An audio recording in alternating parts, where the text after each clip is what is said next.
a la asignatura de Geotecnia y Cimentaciones. Vamos a hacer hoy una lectura crítica de un estudio geotécnico, en este caso sobre un edificio de viviendas en Palma. Dicho informe ha sido facilitado por Geoma. Bien, una vez finalizado la lectura completa de dicho documento, cabría hacer hincapié, o mejor dicho, profundizar en una serie de puntos. El primero de todos sería las conclusiones, que dicen así. De la información suministrada en el presente informe, cabe destacar: el edificio se encuentra en pleno centro de Palma, en una zona sin pendiente apreciable, a una cota topográfica de aproximadamente 5,0 metros, y hasta una profundidad muy variable de unos lugares a otros, un relleno de solera constituido por gravas angulosas con arena marrón oscuro. El espesor observado en el sondeo 1 es aproximadamente de 1 metro, mientras que en el sondeo 2 no es posible distinguirlo de los materiales que existen por debajo. El subsuelo del solar está constituido por un depósito aluvial cuaternario, donde predominan claramente los bolos y gravas en matiz arenosa de color marrón claro. Estos se encuentran cementados hasta 3,25 metros de profundidad. A partir del metro 7, la matriz se vuelve más arcillosa y de color rojizo, y a partir del 7,75 metros, las gravas disminuyen drásticamente de tamaño o desaparecen, observándose unas arcillas arenosas rojas. A partir de los ensayos de identificación de los materiales que componen el depósito aluvial, se deduce que el potencial de expansividad es bajo, por lo que no se esperan problemas de expansividad de los materiales y no presentan agresividad por sulfatos.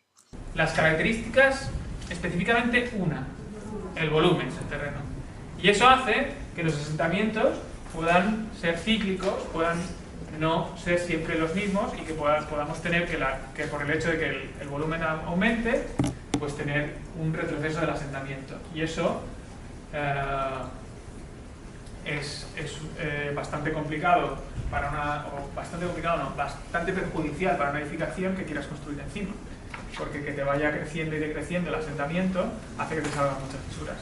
Si tuviésemos ese problema, ¿qué haríamos? De expansividad. ¿Alguna mano?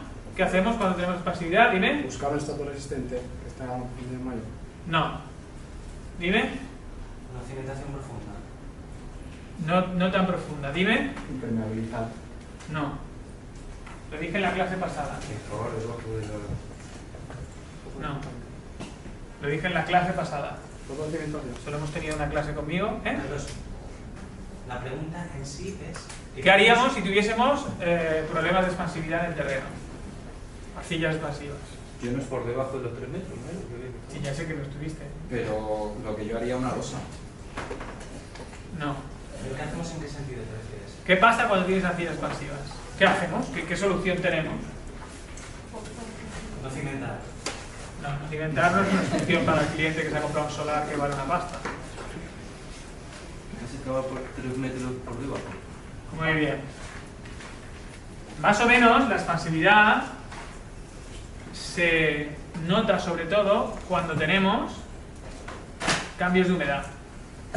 Los cambios de humedad se notan hasta una profundidad determinada, 3, 4, 5 metros. Más abajo de eso no se notan tanto los cambios de humedad en el terreno. ¿De acuerdo? Entonces intentamos hacer o cimentaciones semiprofundas, o plantearte un sótano donde no lo había, para ir a cimentar a una cota donde el estrato no note cambios de humedad. No note cambios de humedad, no, los cambios de humedad no sean tan elevados como para que los cambios de volumen afecten a los asentamientos de la edificación. Por lo tanto, es verdad que una cimentación profunda resuelve el tema de arcillas expansivas, pero también lo resuelve una semiprofunda, una cota lo suficientemente baja como para que eso no suceda. Un sótano. ¿De acuerdo? Siguiente. No existe ningún cauce de torrente en las cercanías del solar, por lo que no existe riesgo de inundación por avenidas. En fecha 1 de agosto de 2015, día que se determinaron los sondeos, el nivel freático se detectó a una profundidad de 5,0 metros en el fondo de los mismos. Vale, si miramos y si conocemos nuestro proyecto, pues si es un proyecto de un sótano solo, pues es probable que no tengamos nivel freático y no tengamos que tomar medidas. ¿De acuerdo? Continúo. Si luego al final de clase tenemos más tiempo, hablaremos de qué medidas teníamos que tomar si el nivel freático pasase por encima de la cota habitable. Siguiente punto. A nivel de cimentación aparecen las gravas arenosas, que si se asimilan a los suelos tipo GW, gravas bien graduadas. Su permeabilidad varía entre 5 por 10 elevado a menos 4 y 3 por 10 elevado a menos 3 metros segundo. Bien, este punto se puede resumir por GW. ¿Vale? Para los que han asistido a esta asignatura, GW ya me dice todo esto. Gravas, well, bien granuladas. Siguiente punto. Según el anexo de la norma de construcción sismo resistente NCSE02, el municipio de Palma se encuentra en zona de aceleración sísmica básica, A sub B igual a 0,04 G. Las gravas arenosas corresponden a un terreno tipo 2, granular denso, siendo el coeficiente de 1,3, mientras que las arcillas arenosas corresponden a un terreno tipo 3, cohesivo firme a muy firme, siendo el coeficiente de 1,6. Siguiente punto. El siguiente punto, con el ejercicio de la semana anterior que hicisteis en la clase del jueves, lo podéis evaluar de forma crítica. Dice, ¿lo puedes leer, por favor? Con la excavación del sótano se va a generar taludes de 3,0 metros de altura media. De los estudios de estabilidad de los taludes se deduce un factor de seguridad de 3,66, por lo que según los cálculos realizados, los taludes son estables y por lo tanto no son necesarias medidas de estabilización durante su excavación, siempre y cuando no varíen de forma importante las características resistentes de los materiales. No obstante, en el apartado 7.1 se da la resistencia al fuste del terreno por si se quiere realizar una pantalla de micropilotes. En el ejercicio que habéis hecho el jueves, precisamente analizasteis esto. ¿Qué datos necesitabais? Estos de aquí. Uno analiza y dice, bueno, yo quiero hacer un corte del metro 1 al metro 4. ¿Vale? Hoy, si tenemos tiempo, repetimos ese ejercicio, pero para este estudio geotécnico. El análisis está hecho, yo creo que con un modelo de elementos finitos y posibles curvas de rotura, y nosotros lo sabemos hacer pues, de una forma más simplificada a mano. ¿Vale? Y dice que el coeficiente de seguridad es 3,66. Nosotros pues vamos a ver qué coeficiente de seguridad nos da a nosotros o cómo lo hacemos nosotros. No es algo que me preocupe porque se supone que habéis visto, lo dejaré para el final. ¿De acuerdo? Pero esto, no solo soy capaz de leerlo y entenderlo, soy capaz de evaluarlo críticamente. ¿Esto me lo creo o no me lo creo? ¿Cuándo me va a picar? Me va a picar cuando el coeficiente de seguridad de esto sea 1, 1,5 y diga, bueno, sugiero hacer muros de contención durante la ejecución de la obra y entonces eso suponga muchísimo dinero. Entonces, ahí sí que querré evaluarlo críticamente. Cuando me dicen, no te preocupes, tú haz taludes, que tienes un coeficiente de 3,66 de seguridad, vamos, me encanta la vida, no reviso nada, pero que lo podría revisar. ¿Y qué rango es el coeficiente? Pues los coeficientes, si miras el código técnico de edificación,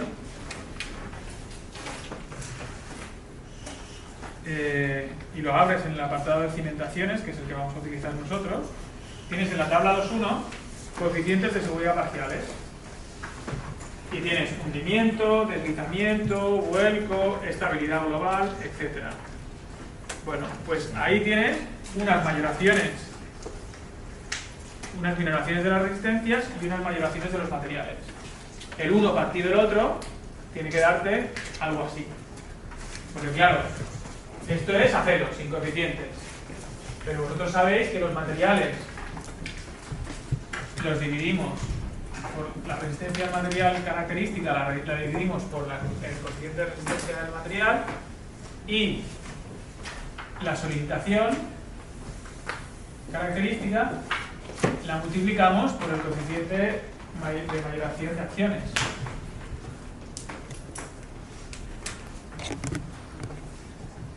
Como no, desfavorable, que lo voy a poner como es. Y siempre las resistencias tienen que ser mayores o iguales que las utilizaciones. Luego tu coeficiente global, esto no tiene coeficientes, esto es el coeficiente global. Tu coeficiente global debería ser RK, tiene que ser mayor o igual que SK a 1 por el otro. Este valor lo tienes que comparar para hacer. Tú me estabas diciendo qué idea de rango tengo que tener para saber si esto está bien o esto está mal. Pues depende de la acción que sea, movimiento, deslizamiento, vuelco, por ejemplo, deslizamiento.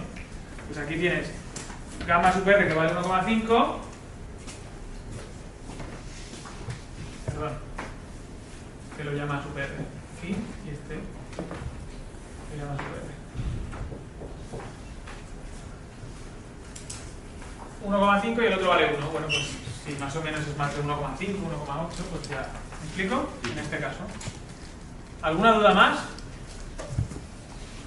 Siguiente párrafo. Los empujes del terreno en el caso de los muros del sótano van a ser de 2,47 toneladas metro, sin coeficiente de seguridad, suponiendo que un talud de 3,0 metros de altura, constituido enteramente por gravas arenosas con las características resistentes expresadas en el apartado 4.3, una carga en superficie de 2,0 kilopondios centímetro cuadrado y que se trata de un muro de hormigón con encofrado a 2 caras metálico.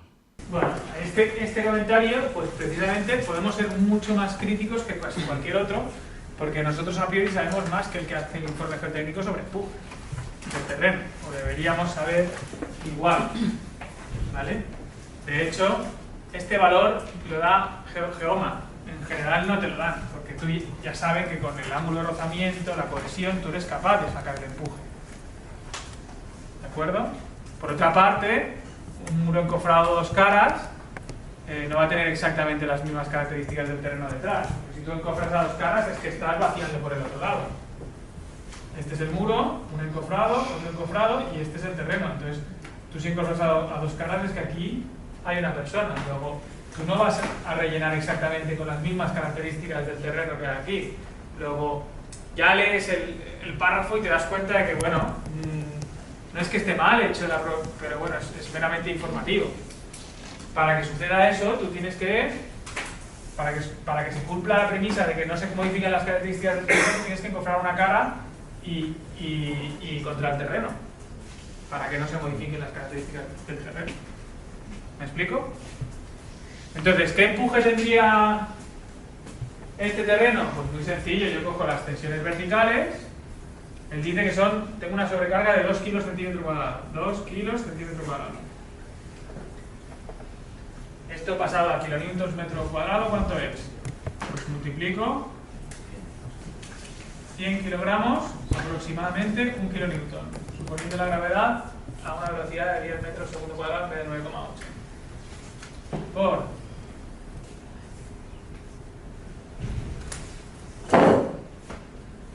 10.000 centímetros cuadrados es aproximadamente 1 metro cuadrado. Esto con esto se va y esto con esto se va. Estos dos ceros se me van y resulta que me está diciendo que tengo una carga de 20 kilonewtons metro cuadrado. Ya, para empezar, es un poco bestia. 200, ¿no? 200, perdón. ¿He hecho mal el cambio de unidades? No, está bien. 100% es 10.000 metros cuadrados. ¿Para qué quiero yo una carga de 200 kilonewtons metro cuadrado? A ver, cuando haces un muro de contención, en edificación suele pasar que en el código técnico de edificación te dice, bueno, un terreno libre puede tener 2 kilonewtons metro cuadrado al otro lado. O como mucho 5 si es de un espacio público. Pero muchas veces en ingeniería se plantea uno y dices, bueno, si este terreno va a tener relleno detrás,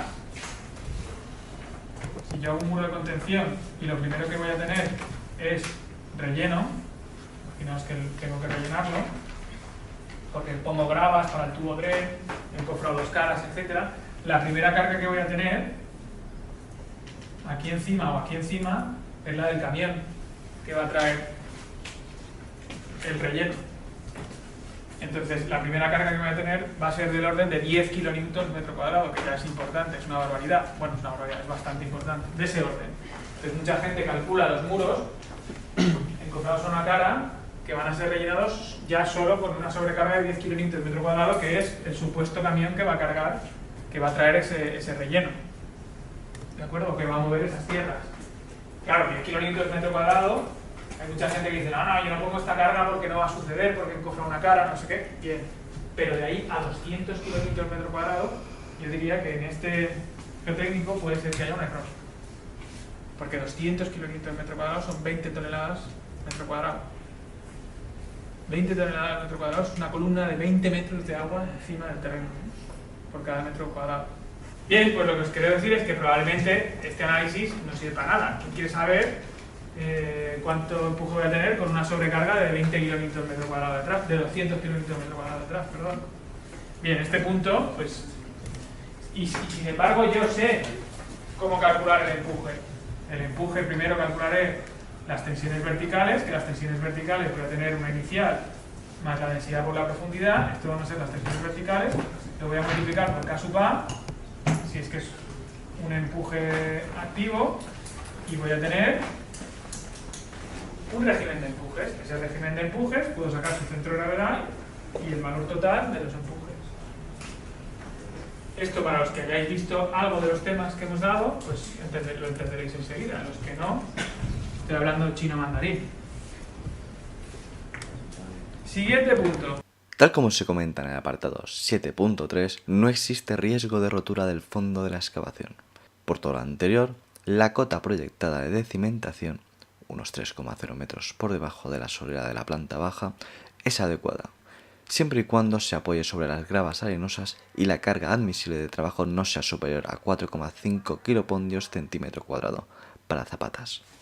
Bueno, uno de los puntos más críticos del informe geotécnico, el primero que he ido a mirar, la tensión de trabajo del terreno. ¿A cuánto puede trabajar nuestro terreno? De 4,5 kilos centímetro cuadrado, está ya muy bien. Este es un informe geotécnico que lo recibimos y normalmente damos palmas con las orejas. ¿Por qué? Pues porque te sale menos cimentación a disponer. Cuanto mejor se comporta el terreno, menos tienes que bajar o disipar las tensiones para pegar tu estructura contra el terreno. Pero, aún así, este valor, aunque nos ha salido 4,5, en el día de hoy vamos a revisarlo de forma crítica. Siguiente. Es importante limpiar cuidadosamente la zona cimentada. Es importante limpiar cuidadosamente la zona a cimentar, ya que el paso de la maquinaria va a alterar los primeros centímetros de la superficie de cimentación. Entonces, tenemos que excavar y enseguida que excavemos y esté limpio, hormigón de limpieza. Siguiente. El plano de cimentación. Debido a que el edificio se ubica dentro de la zona urbana, es posible la existencia de estructuras subterráneas, tales como aljibes o pozos no detectadas en la visita. Los asientos previsibles calculados son inferiores a 5,0 centímetros. Para este tipo de terreno granular, la entidad de la estructura, suponiendo un edificio con estructura de hormigón armado de pequeña rigidez y atendiendo a los criterios de asientos máximos de la anterior norma. NBE, AE 88, la CTE 2006 no limita los asientos totales. Estos se consideran admisibles. Todos van, o muchos de ellos se refieren a la norma anterior, a la norma básica de acciones de la edificación del 88, y no se refieren al Código Técnico de Edificación en cuanto a asientos se refiere. ¿Por qué? ¿Quién me sabe contestar?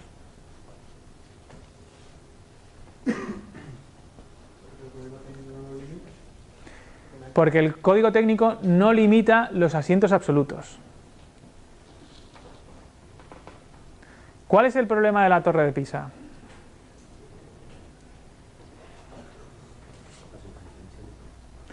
Asiento diferencial. Si yo soy la Torre de Pisa, pues mi zapato izquierdo se hunde más que el derecho, entonces me quedo así. ¿No? Ese es el problema. Si mi zapato izquierdo y mi zapato derecho se hunden, pero se hunden por igual, ¿cómo se queda la Torre de Pisa? Más bajita. Pero ya está. No pierde la plomada. ¿Verdad? Pues lo que produce patologías no es que mi edificio se asiente. Hombre, a ver, si se hunde, como las arenas movedizas en las películas tipo Indiana Jones, pues es otra cosa, pero no llegamos a ese extremo. Si se hunde un poco, si se asienta un poco, pero se asientan todas las partes por igual, eso no es un problema. Eso no da patologías a la edificación. Y eso es lo que el Código Técnico de Edificación realmente limita, los asientos diferenciales. El próximo día probablemente haréis un ejercicio donde estudiaréis el asiento de una zapata, el asiento de otra zapata y qué diferencia hay entre una y otra, en base al ejercicio 2.2. Nosotros, hoy, depende del tiempo que tengamos, pues a lo mejor observamos los resultados de hacer esos ejercicios de asientos para una zapata y para otra, sobre este terreno. ¿Alguna duda hasta aquí? Entonces, ¿qué dice? Bueno, según la norma anterior, te calcula el asiento de una zapata tipo, que además, en general, se tienen que inventar, porque cuando el del informe geotécnico recibe el informe, no sabe las dimensiones de la zapata y obviamente tampoco sabe a qué tensiones va a trabajar esta zapata, porque es una pescadilla que se muerde la cola, porque nadie ha dimensionado esas zapatas, porque nadie tiene la tensión admisible a la que deberían trabajar esas zapatas, pues lo que hace es un barrido. Dice, bueno, pues a lo mejor hace zapatas de 1, de 1,5, de 2, de 2,5 y va calculando el asiento para una tensión que él considere. ¿De acuerdo? Entonces él te da una recomendación, dice, para este tipo de zapatas y para este tipo de tensión, los asentamientos son tales. Y ahora sí que quiero que quede claro un concepto.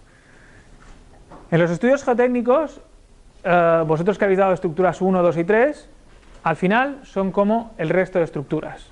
El terreno se considera como otro material estructural más, en donde analizas el estado límite último, la capacidad última de hundimiento del terreno, es decir, cuando rompe, a cuánto aguanta el terreno, y por otra parte estudias el estado límite de servicio, cuánto se deforma. Y el estado límite de servicio no te importa, como en las flechas, no te importa tanto la deformación total, sino la deformación relativa, como cuando estudiamos una flecha. Estudias la flecha relativa a la longitud. No estudias si se deforma 1 centímetro o 3 centímetros a día de hoy. ¿Me explico? Pues sucede lo mismo. Está por una parte la carga última y por otra parte los asientos que se producen bajo una carga determinada. Y hay que estar cumpliendo lo que exige el Código Técnico de Edificación en ambos dos. Luego, la tensión admisible de trabajo que me dan en un geotécnico es fruto de ambos dos. Siempre está comprobando el estado límite último y el estado límite de servicio. Lo que pasa es que para el estado límite de servicio hace unas hipótesis. Para el estado límite de servicio hace la hipótesis de que las zapatas van de un rango de 1 metro a 2,5 metros, con las tensiones que él ha propuesto para el estado límite último, y calcula deformaciones máximas. Y dice, bueno, en normas anteriores estas deformaciones máximas ya eran admisibles, como para darnos una idea, pero en realidad lo que hay que hacer es calcular la deformación de cada zapata y compararla con la deformación de la vecina, a ver si la distorsión angular es muy alta o no, una vez que tienes el estudio geotécnico. ¿Ha quedado claro? Bien, pues también seremos críticos con este punto. Y luego el último punto, ¿quién lo lee? A modo orientativo y basándose en el comportamiento observado de los materiales, cabe comentar que los materiales son excavables con cucharas salvo el tramo cementado que puede que necesite el uso de martillo hidráulico. Esta información es bastante útil para el que se tiene que plantear cuánto va a costar hacer el movimiento de tierras de lo que haya que vaciar ahí si hay que hacer un sótano. ¿Me explico? Bien. Siguiente punto que voy a mirar cuando evalúe un estudio geotécnico. Pues me voy a ir rápidamente a los anejos y voy a intentar mirar los cortes que han hecho los diferentes sondeos. Es decir, a la figura 3 de 6 y a la figura 4 de 6 del anexo. Ahí veis unos cortes como estos. En el primer metro, que es lo que ha descrito en las conclusiones, rellenos de solera, 1 metro de profundidad, luego tienes del metro 1 al 330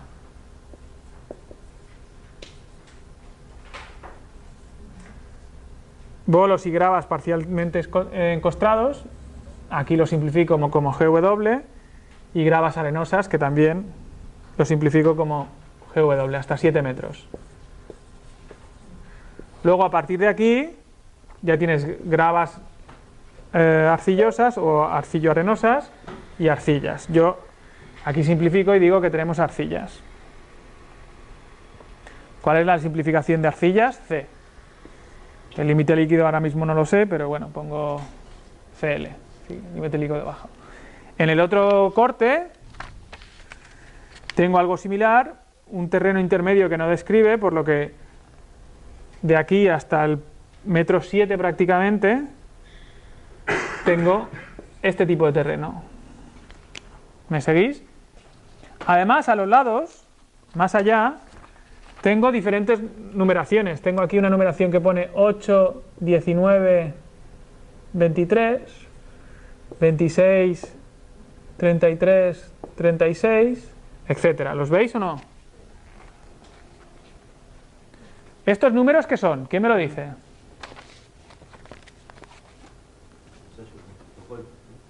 Los golpeos. El número de golpes que ha necesitado para introducirse 15 centímetros, 15 centímetros y 15 centímetros. ¿Y qué tengo que mirar yo de esos golpeos? ¿Quién me lo dice? Pues si hubiese visto el vídeo correspondiente del tema, veo que nadie ha visto los vídeos, pues tendría que haberme fijado en los 2 segundos golpeos, porque los primeros 15 centímetros los desecharé, porque es el momento en el que la varilla normalizada de un peso determinado, digamos que se posiciona, este se desecha, y el SPT es la suma de estos dos, por lo que tengo un SPT de 42 aquí y de 69 aquí. ¿Me explico? Bien, ahora cojo el código técnico y me voy al anejo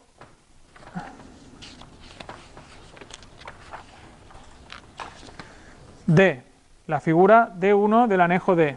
Y entonces le sale que la correlación entre los ensayos SCP y el ángulo de rozamiento interno en suelos granulares. Como bien sabéis, esto es un suelo granular.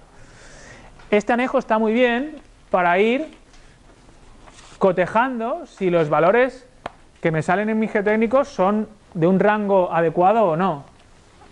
La pregunta que has hecho tú antes era súper importante. ¿Me están dando un rango adecuado estas cosas? ¿Estos coeficientes de seguridad? ¿Esta carga es un rango adecuado? No. ¿Ese coeficiente de seguridad es un rango adecuado? ¿Está dentro del rango adecuado? Sí. Entonces, aquí tengo una gráfica, creo que sale de unos estudios de Terzaghi Peck, o de Peck, y tengo el ángulo de rozamiento relacionado con el número de golpeo. Un golpeo del orden de 42 tiene un ángulo de rozamiento, 42, tiene un ángulo de rozamiento de 38, entre 38 y 40 grados. Es un ángulo de rozamiento bastante bueno, bastante... ¿De acuerdo? ¿Alguna duda? ¿Por qué lo sé? Pues porque estoy en la parte de la gráfica más favorable. Cuanto mayor es el ángulo de rozamiento, mejor estoy, y la gráfica llega hasta 43 y estoy en 39. No está mal.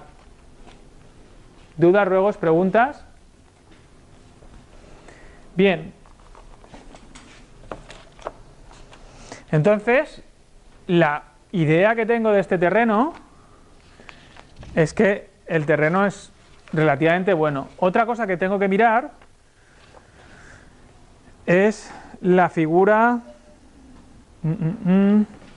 6 de 6, que si me voy al estudio geotécnico correspondiente,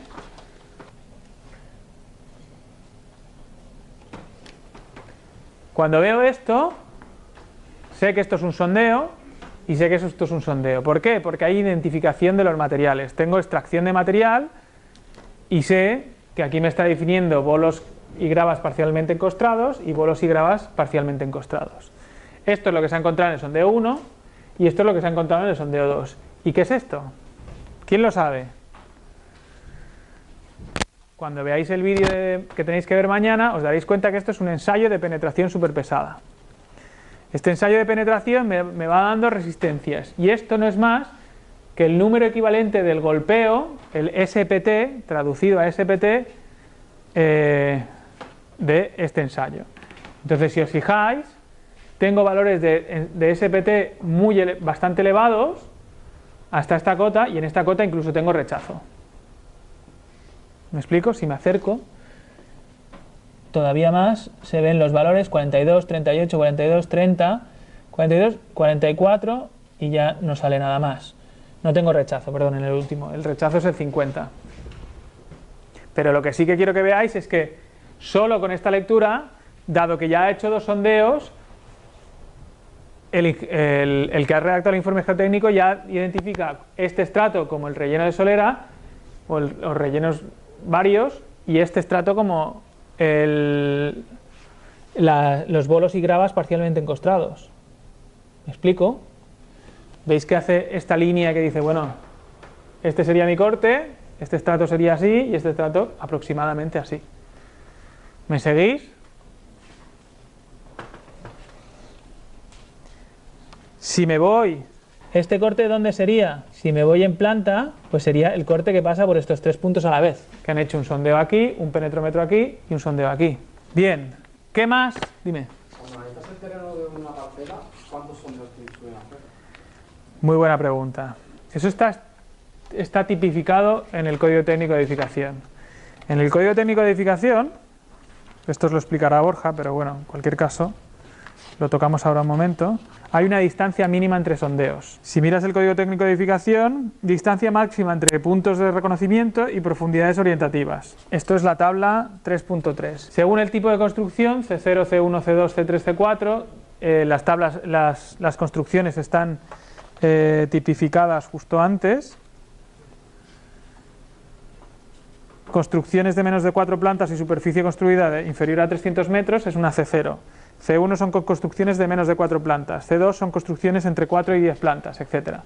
Bien, pues según el tipo de construcción, tienes la distancia máxima que puedes tener según el tipo de terreno. El tipo de terreno se describe en dos aspectos.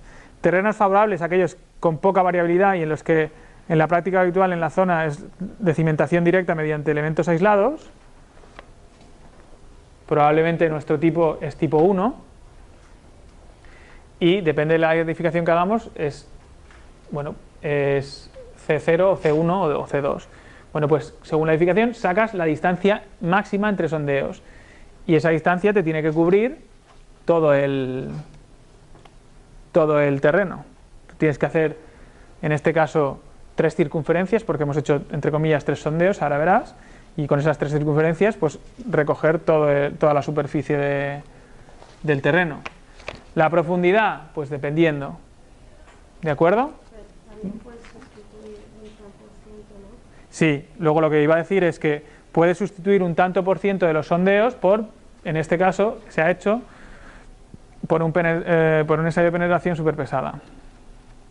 No todos tienen por qué ser sondeos, porque una vez que ya tienes un número determinado de sondeos, por triangulación como se ha hecho en la sección esa, pues puedes sacar más o menos el corte del terreno. Y ese, bueno, eso lo veréis mañana, pero bueno, también está tipificado la cantidad de sondeos en la tabla siguiente, número mínimo de sondeos mecánicos y porcentaje de sustitución por pruebas continuas de penetración. Pues en este caso, número mínimo de sondeos, a lo mejor había 2 o 1, y el porcentaje de sustitución podía ser un 66%, un 50% o un 70%, etc.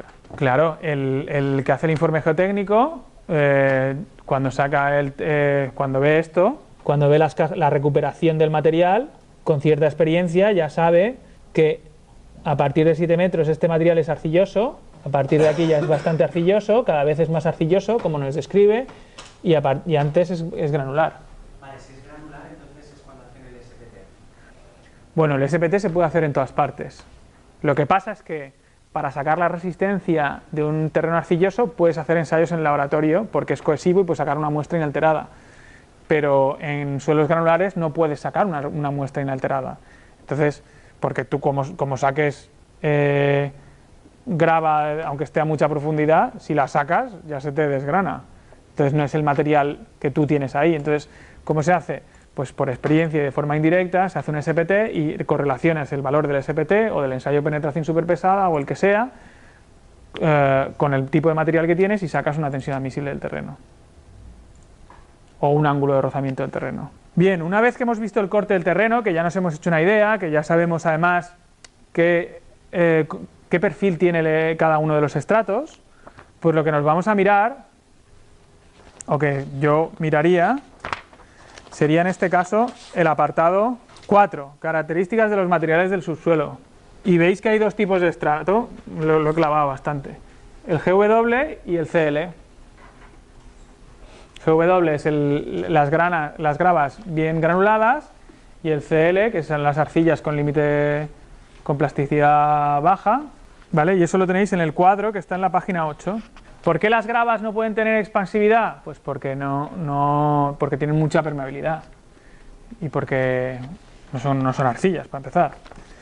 Luego, otra cosa que está bien que miréis sería el cuadro que tenéis en la página 12. Tenéis todos los ensayos y tenéis el SPT final. Pues el SPT saca un valor representativo de las gravas arenosas que es un 43. De todos los ensayos que tenéis ahí, solo hay dos que estén por debajo de 43, que es un 36 y un 42 y un 22. Repito, esta clase tipo la de hoy, que yo creo que es de mucho valor añadido para salir de geotecnia y cimentaciones. Nunca le dedicamos una clase a mirar un estudio geotécnico, entenderlo y evaluarlo críticamente. Lo podemos hacer porque se supone que el profesor ha hecho un esfuerzo para grabar unos vídeos y el alumno ha hecho un esfuerzo en ver esos vídeos.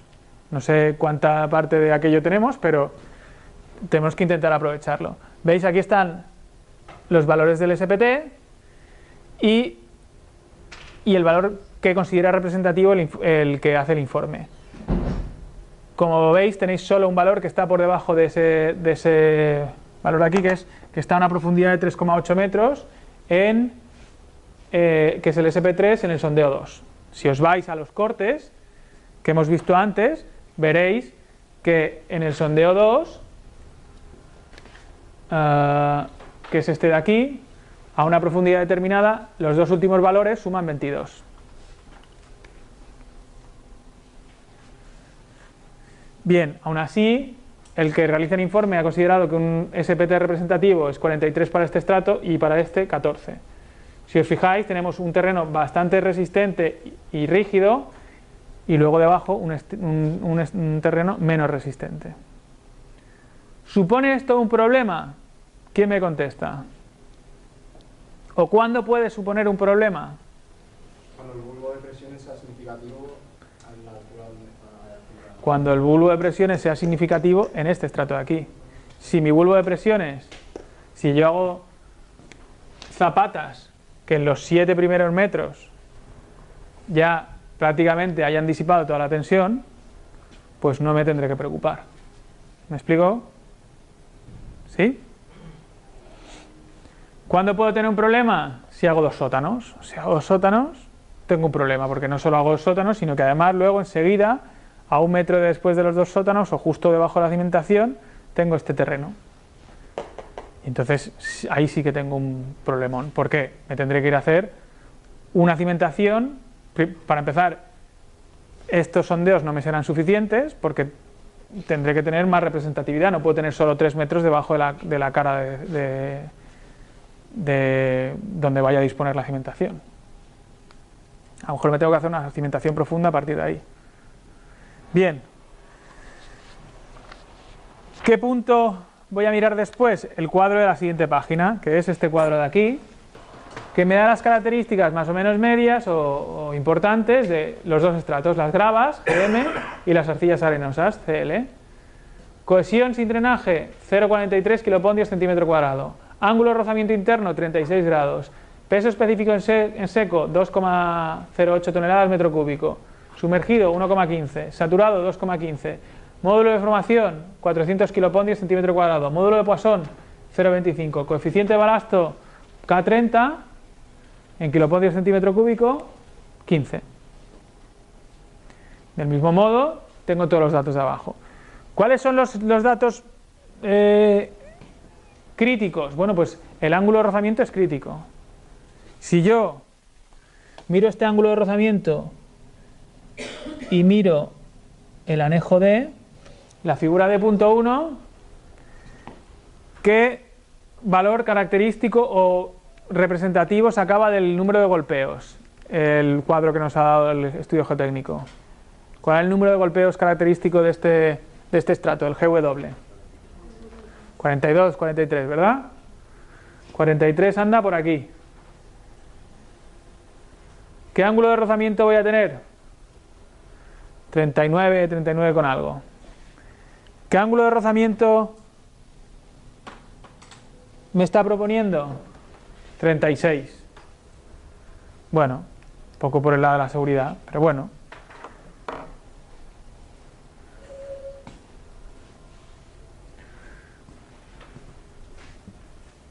Bien. Ahora viene la parte crítica. Voy a evaluar si la tensión admisible que me está dando, que es lo que me interesa a mí, para saber dimensionar las zapatas, es buena o no es buena. ¿Cómo lo puedo hacer? Pues con dos ejercicios diferenciados. Uno de ellos es el 2.2, en el que salen unos estratos y calculo unas deformaciones. Como este lo vais a hacer para la clase que viene, lo voy a dejar. Pero lo que sí que voy a hacer es plantear los datos para hacer ese ejercicio con este estudio geotécnico.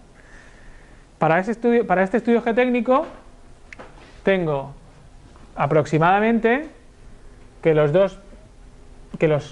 6 primeros metros tengo que sacar el espesor o la profundidad, el módulo de elasticidad y el coeficiente de Poisson. El coeficiente de Poisson, el módulo de Poisson lo tengo aquí, el módulo de deformación lo tengo aquí y el espesor lo tengo en este corte. ¿Me explico? Tengo que, si quiero analizar qué pasaría en una zapata que se pone aquí, pues tendría 2,30 metros más lo que queda hasta 7 metros, perdón, 2,30 metros no, desde 1 metro a 7 metros tendría 6 metros de profundidad de este estrato y 3 metros de profundidad de este estrato. Si pusiese una zapata aquí encima tendría 7 metros de profundidad aquí y 3 metros de profundidad de este tipo de material. ¿Me seguís o no? Con estas características. Estas de aquí. Con estos datos debería ser capaz de sacar los asentamientos bajo las zapatas que yo tenga, sabiendo que las zapatas son de una dimensión determinada y que están trabajando una tensión determinada. Pero por lo menos del estudio geotécnico, es que a veces hacemos ejercicios y no sabemos ni sacar los datos como ingenieros de la realidad. Es importante que este paso, que no se explica en el ejercicio, se sepa sacar. ¿De acuerdo? Bien, el siguiente punto es la tensión admisible del terreno. ¿Cómo vamos a evaluar críticamente la tensión admisible del terreno? Pues nos vamos al apartado 4.3.3 del Código Técnico de Edificación, en este caso. Método simplificado de la determinación de la presión vertical admisible de servicio en suelos granulares. Y me dice, para bases de la zapata menores que 1,2 y para bases de la zapata mayores que 1,2. Lo normal es que una zapata sea mayor que 1,2, pero bueno, por si acaso. Entonces ya directamente nos vamos a esta formulación de aquí. Esta formulación de aquí, tenemos que, a estas alturas en cuarto, saber utilizarla. Y entonces ahora vamos a hacer lo siguiente. Supongamos que las zapatas tienen una base de 1,5 metros y están enterradas en el estrato resistente 0 metros. ¿Cuál es la tensión admisible según esta ecuación?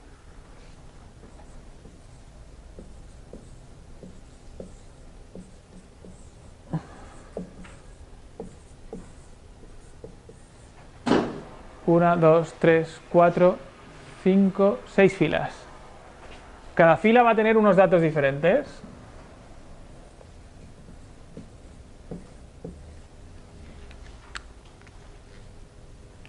ST, vale. Dejo que lo decidáis vosotros. Esta es la base y esta es la profundidad a la que voy a encastar la zapata. 1,5, 2, 2,5 y 2,5, 0,5 metros, 0,5 metros, 0 y 0,5 metros.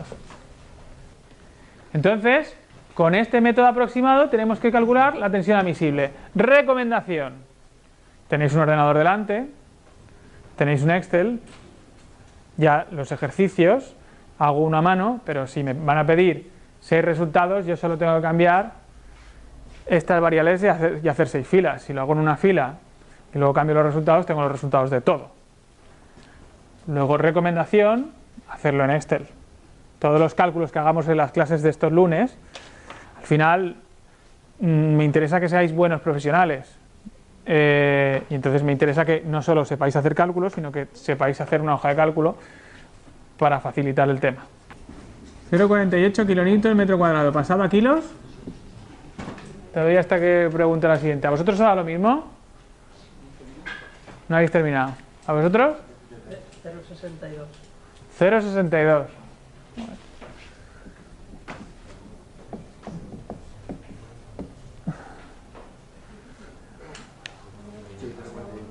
0,48.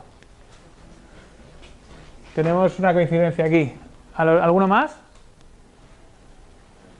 ¿Señor Cone? No. Ah, vale. Segunda fila. Segunda fila no lo tenéis aún. Vale, lo planteo, ¿eh? Esto es igual a 8 por el SPT, que hemos dicho que era 43, por 1 más D. ¿Cuánto es D? 0. Partido 3 veces B, que me da igual, porque 0 partido lo que sea, por el asiento admisible que considero como mucho 25 milímetros. Partido 25 milímetros, esto es 1. Por B, que en este caso, vuestro caso era 2 metros más 0,3 metros, partido 2 metros elevado al cuadrado. Y esto, en 5 minutos no lo hemos podido hacer. Una cosa, 25, ¿lo tenéis pasado el 90?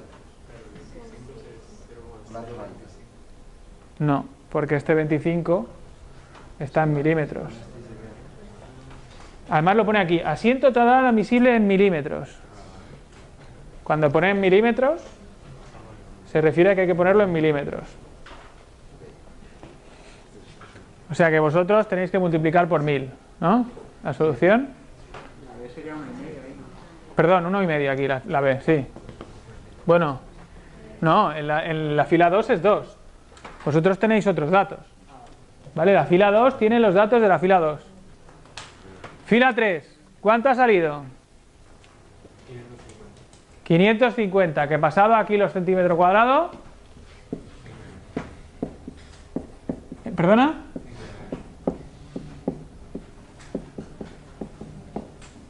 Perdón, esto es la fila 3. La fila 2 no tiene nada todavía. 550 kilonewtons metro cuadrado, igual a 5,5 kilos centímetro cuadrado aproximadamente. Fila 4. ¿Cuánto? 4,92. ¿Me puedes repetir? Perdona. Da igual, en lo que quieras. Dímelo alto, pero... 492. Vale, kilonewton metro cuadrado. 492 kilos. Siguiente. Fila número 5.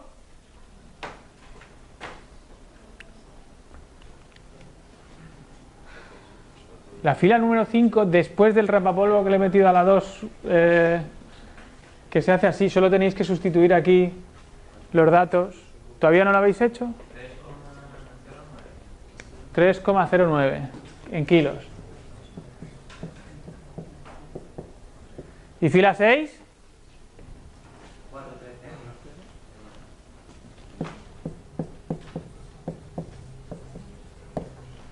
Muy bien. Luego repasaremos si están bien o están mal. El asiento de 25, ¿de dónde lo cojo? Porque si me dice que con mucho puedo tener un asiento de 25 milímetros, yo cojo lo máximo que puedo tener. Porque, como he dicho, el asiento total no me supone un problema. Me supone un problema el tener un asiento diferencial. Entonces cojo el máximo, que me permite esta formulación.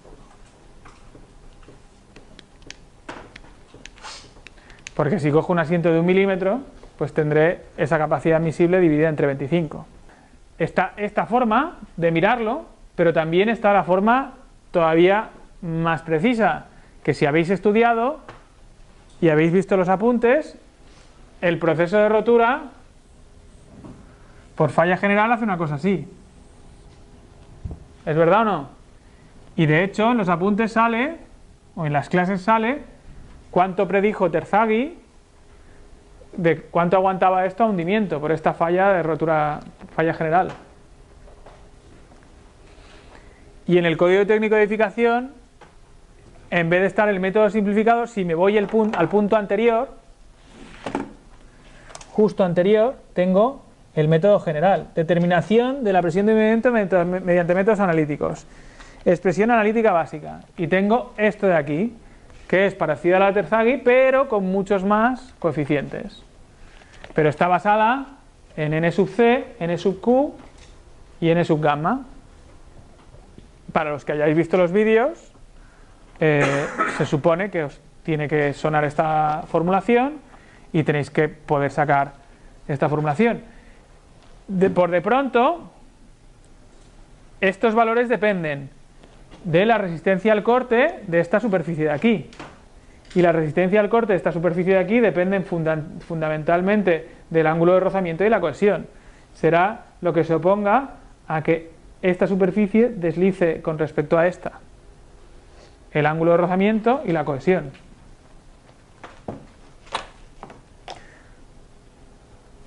Los que habéis visto los vídeos tendréis bien claro lo que es un ensayo de corte directo y qué valores saca, ángulo de rozamiento y cohesión, y eso es fundamental. Salen muchísimos exámenes y son las dos características fundamentales del terreno a nivel geotécnico. Y luego sale esta tabla,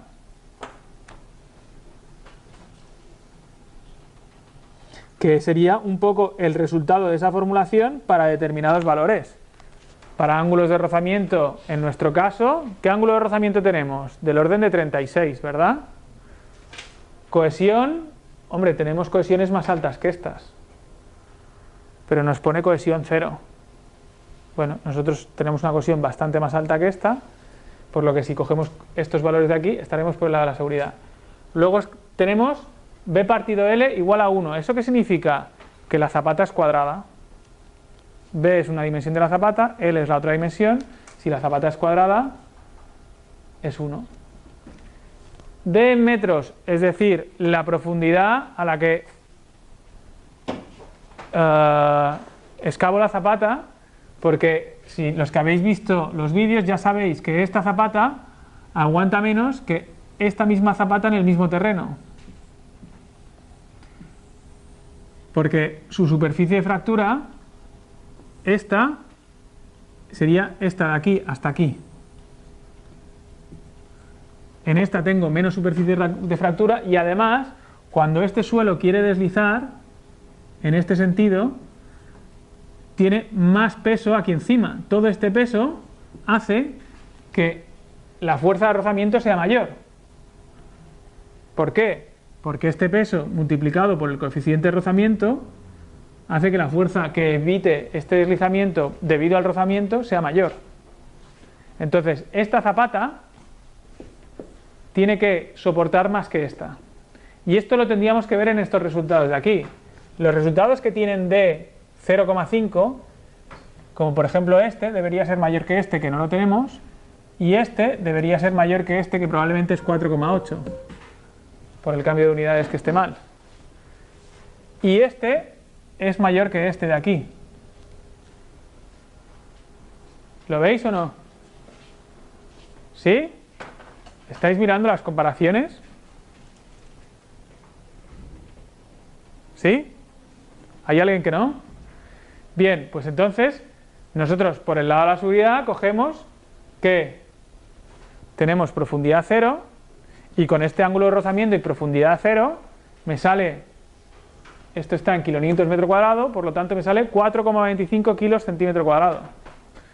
Y el del geotécnico me está diciendo que le sale a él 4,5, pues más o menos va bien la cosa, ¿no? ¿Sí? El del geotécnico, si miro el geotécnico, me dice lo siguiente. Me voy a donde extrae la tensión admisible del terreno. Me dice que para todos los SPTs que he analizado, el de 22 le sale una tensión admisible de 4,5. Fijaos que coge el más desfavorable de todos. ¿Según quién lo hace? Según Carlos Crespo Villalaz, en Mecánica de Suelos y Cimentaciones de 1998. Claro, yo puedo seguir siendo crítico y puedo buscar en internet el libro correspondiente o donde sea, en la biblioteca, y consultar el libro del señor Crespo Villalaz, irme al apartado correspondiente y ver cuál de estos métodos ha utilizado el del estudio geotécnico y comprobar si está bien o está mal, porque además se puede haber equivocado los números. Pero sobre todo también puedo utilizar el código técnico de edificación. En el código técnico de edificación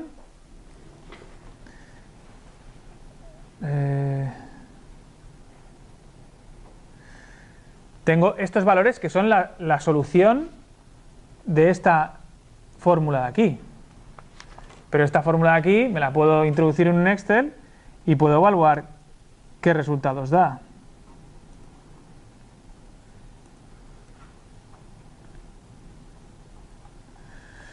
Puedo evaluar los asentamientos, como lo haréis mañana, con los datos. Yo, por ejemplo, lo que he hecho es, para una zapata de 150 por 150, si os fijáis en el análisis que hace el estudio geotécnico en la página siguiente, de asientos, dice lo siguiente: para zapatas de 1,1, 1 por 1, 1 centímetro. Para zapatas de 1,5 por 1,5, 1,5 centímetros. Para zapatas de 2 por 2, 2 centímetros. Hombre, a priori, a uno que tenga ojos críticos le puede parecer un poco sospechoso.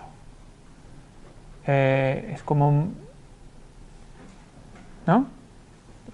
¿No os parece sospechoso que 1 por 1 sea 1 centímetro, 0,00, 1,5 por 1,5 sea 1,50 y 2 por 2 sea 2,00? A mí me lo parece enseguida que lo veo, pero puede ser cierto. Entonces lo que uno tiene que hacer es, bueno, pues con los métodos que se dan en esta asignatura, uno puede hacerse una hoja de cálculo que calcule los asientos bajo una zapata. ¿Qué tipo de zapata? Pues de 150 por 150, el primer espesor de 6 metros, 600 centímetros, el coeficiente de Poisson de 0,25, que ya lo hemos visto, y la capa con un coeficiente del módulo elástico de 400 kilopondrios centímetro cuadrado. Y luego la segunda capa, de 85 y 85, la divido en dos partes de 150. Podría haber dividido la primera en dos, porque yo tengo una hoja de cálculo que me hace 3 capas, incluso 4. La 4 la tengo inhabilitada, pero he dividido una en dos para que me haga el cálculo entero. Y entonces cojo y digo, bueno, para 150 por 150, el asentamiento que me sale es 1,8. Bueno, no está mal. La aproximación que hace él y la que me sale a mí, pues más o menos. Si pongo 2 por 2, 200 centímetros, ¿cuánto me sale a mí? 2,52. Bueno, a él le sale 2. Bien, más o menos. Y esto trabajando a una tensión admisible de 4,5 centímetros. kilos centímetro cuadrado. Por otra parte, según el golpeo y según la profundidad, según el golpeo puedo sacar un ángulo de rozamiento y puedo sacar el método simplificado. Según el asiento que ponga, puedo sacar un valor u otro. Según el método simplificado, a mí me sale, dependiendo de si, por ejemplo, estoy en una zapata de 2×2, con un... A ver, vamos a hacer, por ejemplo, la zapata de 2×2, el asiento admisible de aquí y el SPT 43. Pues me sale 4,62. ¿Alguno de vosotros le sale 4,62? Este es el que no está, justamente, 2×2. 1,5 por 1,5. La primera fila. 4,95, a mí me sale 5,03. Con un SPT de 42 o 43 habéis usado. Vale, el asiento admisible he puesto 1 pulgada, 25,4, con 25, 4,95. Vale. Pero puedo evaluar de forma crítica si puedo tener más tensión o no. Y si lo tengo que luchar muchísimo, puedo decir, bueno, es que por Meyerhof me sale esto. Y él te dirá, no, pero bueno, pues según la bibliografía, esto es muy, muy alto, etcétera, etcétera. Pero tú puedes decir, según Meyerhof me sale esto. Y además, podría plantearme, pues, tensiones admisibles, pues imagínate, de 6. ¿Qué asentamiento tendría? 2,40. Pues tampoco es tan elevado. O sea, podría intentar luchar que este informe geotécnico, hablar de tú a tú con el que hace el informe geotécnico y decirle, mire caballero, si yo pongo tensiones admisibles de 6 y procuro que todas las zapatas estén trabajando en una tensión admisible de 6 y sean de tamaños parecidos, no voy a tener asentamientos diferenciales muy elevados y este terreno me va a aguantar. A eso es a lo que me gustaría que llegaseis. A este de aquí, arriba es el ejercicio que hacéis mañana o el jueves, y este de aquí es un ejercicio que está en vídeos, en vez de resuelto por Meyerhof, resuelto por Tefagi. Pero bueno, la formulación que está en el código técnico y la que tenemos en los apuntes es muy muy similar. ¿De acuerdo? Una está, o sea, la concepción de uno y está basado en la concepción del otro. Meyerhof, ¿dónde está? Lo tenéis en el código técnico de edificación, es esta formulación de aquí, y todos estos valores de NC, NQ y N gamma, en vez de estar aquí, te comenta que están en el anejo F. Si uno se va al anejo F,